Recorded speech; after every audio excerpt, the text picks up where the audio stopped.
Greetings, fellow Illyrians.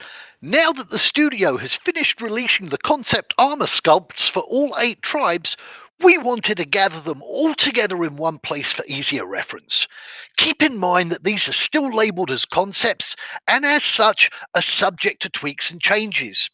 Before we dive into the armor concepts for the individual tribes, let's look at how armor differs in COE as compared to the standard MMO. In many MMOs, armor pieces can be dragged and dropped into the appropriate armor slot on the paper doll, normally around 6 or 7 of them as shown, and they are all worn on one generic layer, and to be honest, up until now, it's worked for the most part, right? With Chronicles of Elyria, we're looking at not one generic armor/clothing layer, but 3 distinct armor clothing layers.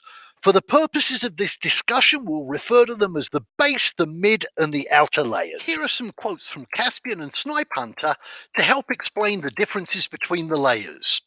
COE has a layered system of equipment. Layer 1 is clothing, Layer 2 is jerkins, wraps, and other covering. Layer 3 is what you'd normally consider armor or robes.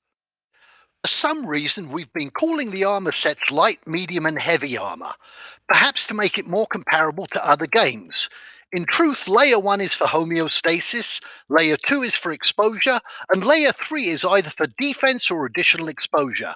In that regard, a leather jerkin is to a Neran what a wrap is to a Wed.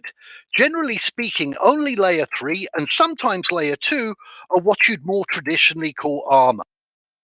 There is no such thing as light, medium, and heavy armor. There's just Layer 1, clothing, Layer 2, covering, and Layer 3, armor. Note, however, that when you combine Layer 2 and Layer 3 in different ways, it does give you the impression of light, medium, and heavy visual armor styles. The game makes no distinction between what you as a person would consider medium or light or heavy armor. The game cares about the quality of the materials used, the protective potential of the design, and the mix of properties granted by the crafting process. What has typically been seen as heavy armor would be a combination of layers 2 and 3.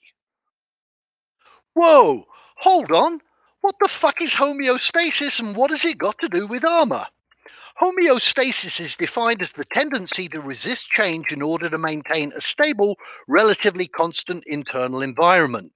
In terms of COE, it will be clothing that helps to keep your character from getting too hot or too cold and potentially help against dehydration. The mid layer, heavier clothing for protection against either the environment or enemies, could include pieces normally considered to be light and or medium armor.